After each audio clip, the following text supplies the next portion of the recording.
Hello दोस्तों, आपका हमारे इस YouTube चैनल विभूति क्लासेज में वेलकम है। दोस्तों, मैं आज कुत्ते और बिल्ली की छलांग वाली कॉन्सेप्ट बताने वाला हूं। एक ऐसा क्वेश्चन है जो हर एक एग्ज़ाम में कभी न कभी किसी तरीके से पूछा ही जाता है, लेकिन हमारे दोस्तों को ऐसे क्वेश्चन की वर्डिंग और सेंटेंस को समझने में बहुत ज़्यादा दिक्कत होता है। तो क्वेश्चन को इतना लेंदी समझते हैं, या तो छोड़ ही देते हैं या बहुत ज़्यादा टाइम लेते हैं इसको बनाने में, या उनको काफ़ी ज़्यादा कन्फ्यूजन रहता है। तो दोस्तों, आज मैं वैसे क्वेश्चन को आपको पहले बेसिक अप्रोच, कैसे उस क्वेश्चन का कॉन्सेप्ट क्या कहता है, मैं आपको वो बताऊँगा। उसके बाद मैं आपको बताऊंगा कि एग्ज़ाम ओरिएंटेड अप्रोच कैसा होगा, कैसे शॉर्टकट तरीके से आपको सॉल्व करना है। दोनों तरीका मैं आपको बताऊंगा दोस्तों, बहुत मज़ा आने वाला है। वीडियो को लास्ट तक देखना। अगर अच्छा लगे दोस्तों तो लाइक ज़रूर ठोक देना, अपने दोस्तों को शेयर करना।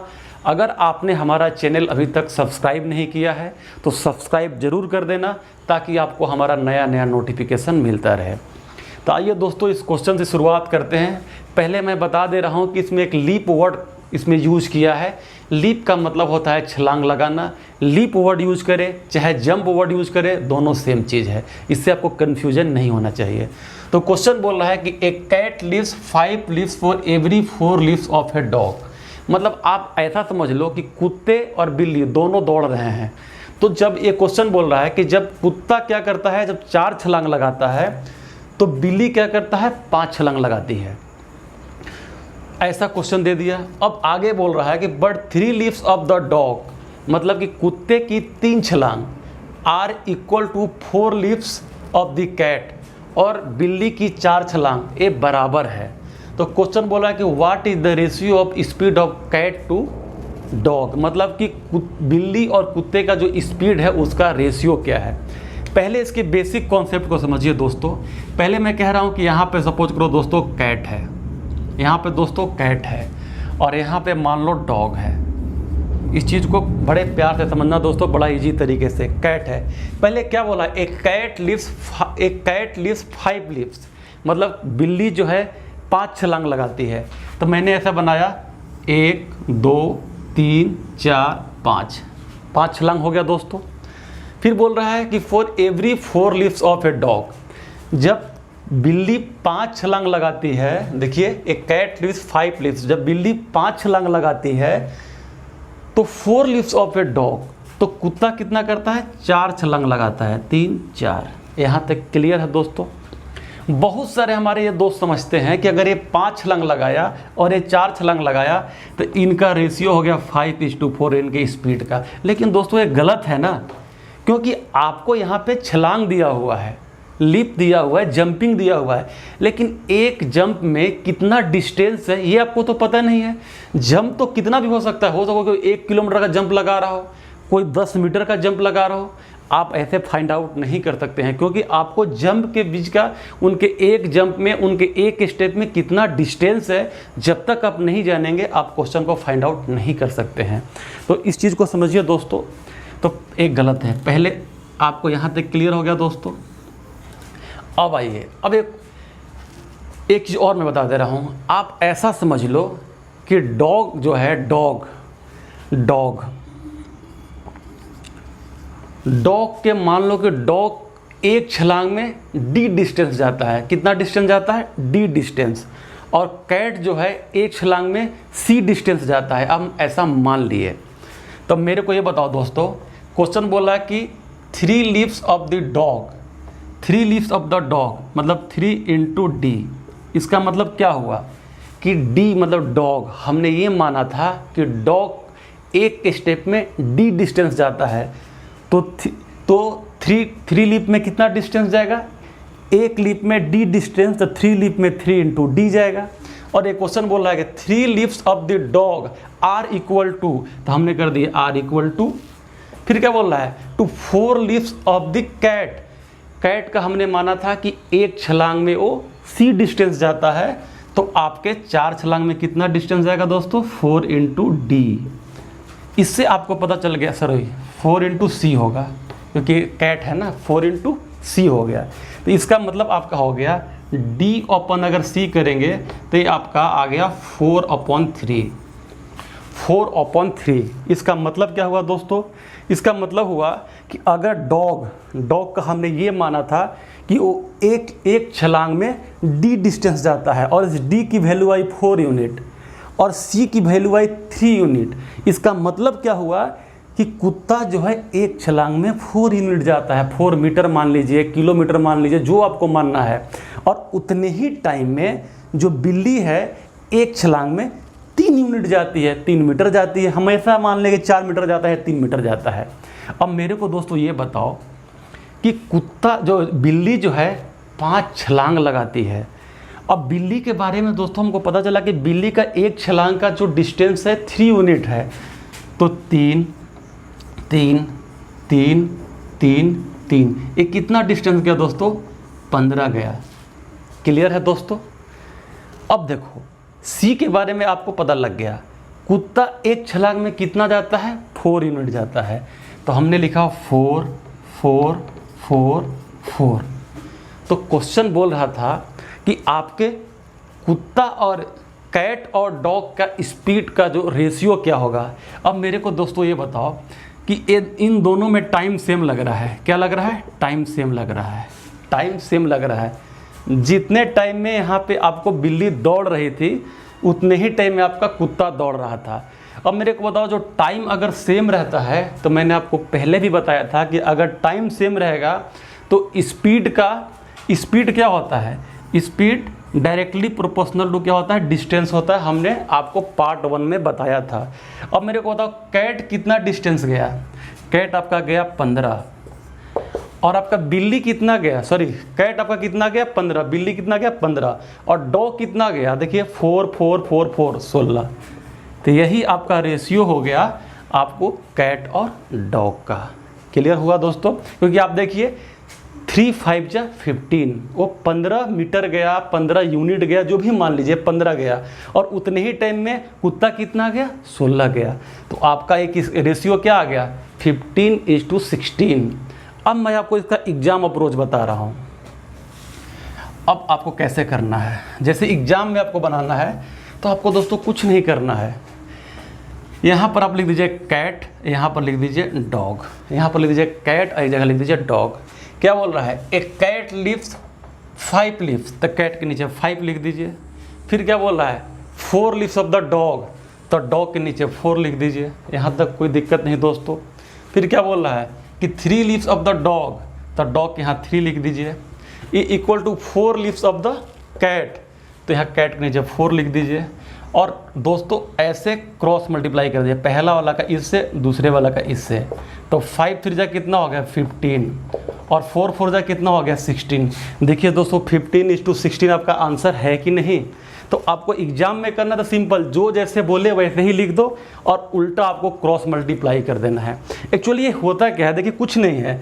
ये जो कैट है ना, कैट 5 आया तो ये 3 से मल्टीप्लाई क्यों हुआ? क्योंकि सी जो है एक छलांग में 3 डिस्टेंस जाता है, तो यहाँ पर उल्टा हो जा रहा है, इसीलिए उल्टा हुआ। और ये 4 क्या है? डॉग है। डॉग का क्या है? और 4 छलांग यही था आपका। 4 में यहाँ पे देखिए 4 इंटू 4 क्यों आया? क्योंकि एक छलांग वो 4 यूनिट जा रहा था और 4 छलांग जा रहा था, तो वही आपका 4 यूनिट 4 इंटू 4 आया। मतलब एक छलांग में 4 यूनिट जाता है तो 4 छलांग में 4 इंटू 4 आया, तो वही क्रॉस मल्टीप्लाई हो जाता है। सिंपल आपको एग्जाम में बनाना है तो सिंपल इस तरीके से आप बना सकते हो। मैं दूसरा क्वेश्चन बताता हूँ, आपको कुछ और कॉन्सेप्ट क्लियर कराता हूँ।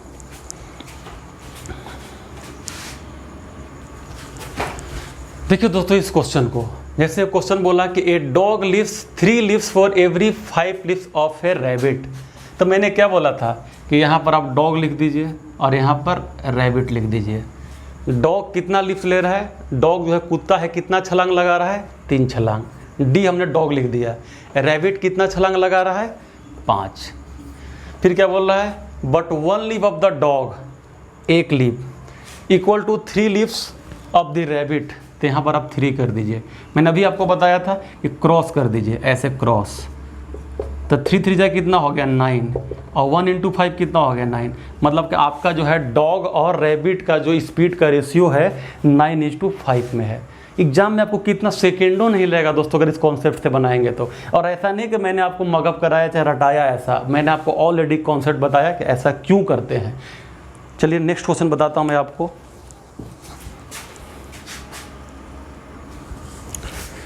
देखिए दोस्तों, अभी तक जो हमने आपको क्वेश्चन बताया वो आपको बताया 2 वाली। अगर 3 वाली अभी तक क्वेश्चन ऐसा पूछा नहीं है और ना कोई बताता है ना बुक में दिया हुआ है, लेकिन मैं आपको बता रहा हूँ कि अगर आपको हमारा कॉन्सेप्ट क्लियर है तो 2 क्या 3 क्या 4 कितना भी आएगा तो आप इस क्वेश्चन को आराम से बना सकते हो।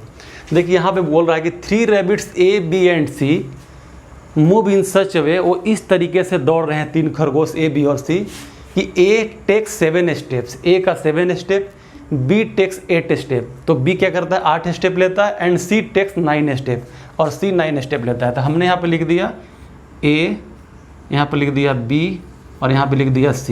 यहाँ पर दिया हुआ A का 7 स्टेप, B का 8 स्टेप और C का 9 स्टेप। यहाँ तक दोस्तों क्लियर है आपको। फिर क्वेश्चन बोल रहा है कि but 4 step of A, 4 step of A is equal to या or equal to 5 step of B। तो हमने लिख दिया 5 step of B equal to, ये बोल रहा है 6 step of C, 6 step of C। यहाँ तक क्लियर है दोस्तों। आप वहाँ पर भी फाइंड आउट करते थे D और C का रेशियो। हमने यहाँ भी ऐसा मान के चला कि जो एक खरगोश है एक स्टेप में A डिस्टेंस जाता है, B जो है B डिस्टेंस जाता है, C जो है C डिस्टेंस जाता है। तो हमें ये फाइंड आउट करना होगा कि एक के स्टेप में A कितना जाता है, B कितना जाता है, C कितना जाता है। तो इसके लिए आपको क्या फाइंड आउट करना होगा, A/B/C, मतलब A अनुपात B अनुपात C, सॉरी A अनुपात B अनुपात C। तो दोस्तों अगर हमने आपको रेशियो प्रोपोर्शन में बताया होगा या अगर आप दोस्त जानते होंगे तो ऐसा करने के लिए क्या करते हैं, 4, 5 और 6 इन तीनों का क्या करना होता है, एलसीएम निकालना होता है। तो इन तीनों का एलसीएम निकालेंगे तो कितना आएगा, 60 आएगा। क्या आएगा दोस्तों, 60 आएगा। और 60 को आपको क्या करना है, डिवाइड करना है। तो अगर आपको यहाँ लिखना है A/B/C, तो 4 से डिवाइड कीजिए तो कितना आ जाएगा, 15। B में कितना है, 5, या डिवाइड कीजिए 60 में तो कितना आ जाएगा, 12। C में कितना है, 6 है, तो 6 से डिवाइड कीजिए तो 10। इसका मतलब कि आपको पता लग गया कि A जो है एक स्टेप में 15 जाता है, B 12 जाता है, C 10 जाता है।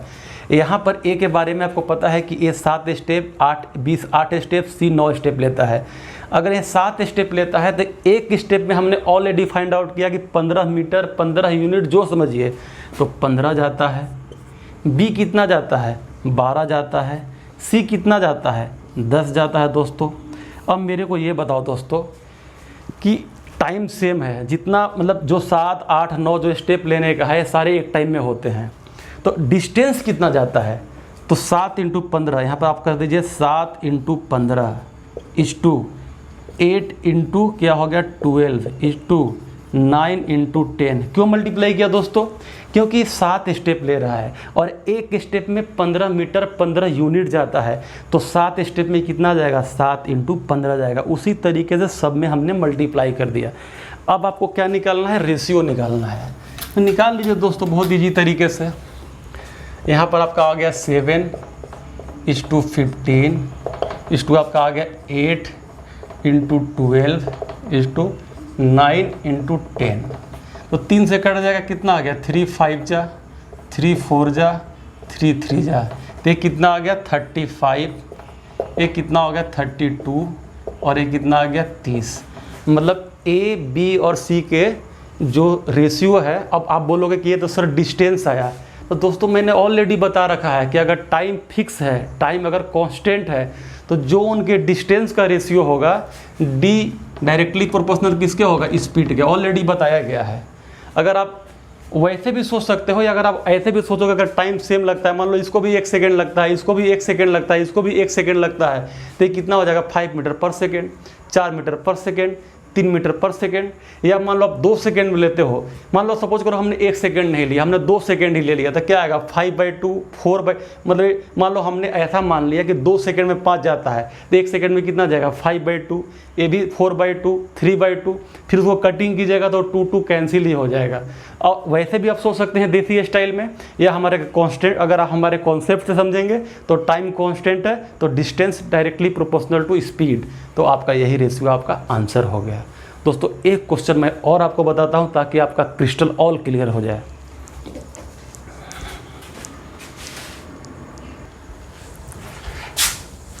देखिए दोस्तों, ऐसे क्वेश्चन पूछे गए एग्जाम में, मैं आपको बता रहा हूं। देखिए क्वेश्चन बोला है कि ए डियर चेसेज रैबिट, एक जो हिरन है वो खरगोश को क्या करता है, उसका पीछा करता है, उसको फॉलो करता है। The rabbit is 40 metre ahead from deer, जो रैबिट जो है 40 मीटर डियर से दूर है, हिरन से दूर है। मतलब कि ये समझ लो कि यहाँ पे डियर है, सॉरी यहाँ पे रैबिट है और यहाँ पे डियर है। इन दोनों के बीच का डिस्टेंस अच्छे से मैं लिख देता हूँ। यहाँ पे आपका रैबिट है दोस्तों और यहाँ पे आपका डियर है। इन दोनों के बीच का डिस्टेंस जो दिया हुआ है 40 मीटर। यहाँ तक दोस्तों क्लियर है। फिर बोल रहा है कि the rabbit can jump 6 times in a time in which deer can jump 4 times. तो मतलब सपोज करो कि हमने यहाँ पर लिख दिया यहाँ पे हमने लिख दिया रैबिट और यहाँ पे हमने लिख दिया डियर 6 टाइम्स, मतलब कि रैबिट जो है 6 गुना ज़्यादा जंप लगाता है किस जितने टाइम में deer deer can jump 4 times. तो डियर को हमने 4 टाइम्स जंप करा दिया और रैबिट को हमने 6 टाइम्स जंप करा दिया, तो 6:4। यहाँ तक दोस्तों कोई दिक्कत नहीं। अगर कटाना है इनके रेशियो को तो आप कटा भी सकते हैं या छोड़ दीजिए, जैसा भी है, या कटा दीजिए या छोड़ दीजिए। और ये कि इसमें ये दे रहा है कि the distance covered by rabbit and deer in 1 jump. Rabbit एक जंप में कितना जाता है, 1 मीटर जाता है। तो रैबिट एक जंप में 1 मीटर गया और डियर 1 जंप में कितना जाता है, 2.5 मीटर। रेस्पेक्टिवली वर्ड लिखा हुआ है क्रमशः, तो ये जाता है 5। यहाँ तक दोस्तों कोई दिक्कत वाली बात तो नहीं है। देखिए यहाँ लिखा है कि रैबिट के लिए 1 है और आपके डियर के लिए 2.5 है, 2.5 है। अब दोस्तों रैबिट 6 स्टेप लेता है, 6 जंप लेता है, डियर 4 जंप लेता है। तो 6 × 1 करेंगे तो कितना आएगा, 6 आएगा। इस 2 यहाँ पर कितना आएगा, 4 × 2.5। मैं ऊपर मिटाता हूँ दोस्तों, आपको नहीं दिखाई दे रहा होगा।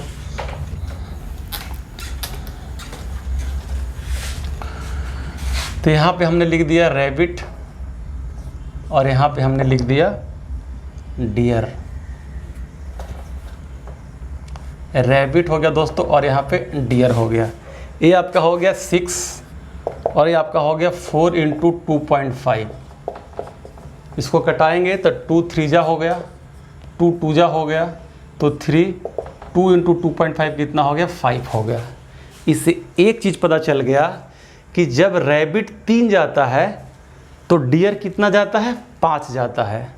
तो इसका मतलब कि सपोज करो कि यहाँ पर डियर ने इसको पकड़ लिया, तो इसका मतलब कि रैबिट डियर जो यहाँ तक क्या गया, 5 यूनिट गया और यहाँ तक रैबिट ये वाला डिस्टेंस गया, रैबिट कितना गया, 3 गया। जब डियर 5 गया तो रैबिट कितना गया, 3 गया। तो 5 में से अगर 3 घटाएंगे तो क्या आएगा, 2 आएगा। और उस 2 की वैल्यू क्वेश्चन में दी हुई है कितनी है, 40 है। तो 1 की वैल्यू कितनी होगी दोस्तों, 20 होगी। लेकिन पूछ रहा है कि in how many jumps the deer will catch the rabbit. तो डियर के बारे में हम बात कर लेते हैं कि डियर कितना डिस्टेंस गया, तो 5 की वैल्यू होगी 100 मीटर आपका क्या हो गया। ये जो है मतलब कि डियर जो है रैबिट को पकड़ने के लिए 100 मीटर वो डिस्टेंस कवर किया होगा। लेकिन क्वेश्चन ये पूछ रहा है कि आपसे कि डियर कितना जंप किया होगा उस 100 मीटर के लिए। तो ऑलरेडी क्वेश्चन में दिया हुआ है कि डियर जो है एक जंप में 2.5 मीटर जाता है। तो अगर आपको नंबर ऑफ जंप निकालना है, नंबर ऑफ जंप किसके लिए, डियर के लिए, तो आप सिंपल कर सकते हो 100/2.5। ये इधर जाएगा तो क्या हो जाएगा, 10, 25 कितना हो जाएगा, 4 हो जाएगा। और 4 × अगर आप 10 करेंगे तो कितना हो जाएगा, 40 मीटर आपका ये क्या हो जाए, सॉरी 40 मीटर करें, 40 जंप क्योंकि 100 से हमने डिवाइड किया किसको, 2.5 को, क्योंकि वो एक जंप में 2.5 जाता है। तो 100 हमने 100/2.5 किया। तो आपका आ गया कि डियर जो है 100 मीटर जाने के लिए आपको 40 जंप करेगा। मतलब 40 जंप में वो क्या करेगा, वो डियर को वो रैबिट को पकड़ लेगा। तो दोस्तों ये क्वेश्चन था। मुझे लगता है कि आपका पूरा कॉन्सेप्ट क्लियर होगा। तो कुछ और कॉन्सेप्ट के साथ अगले वीडियो में मैं रिलेटिव वेलोसिटी स्टार्ट करने वाला हूं, क्योंकि ऑलमोस्ट इसमें मैक्सिमम चीज़ें हमने कवर कर दिया। तो ठीक है दोस्तों, इस वीडियो को एंजॉय कीजिए, दोस्तों को शेयर कीजिए। नमस्कार।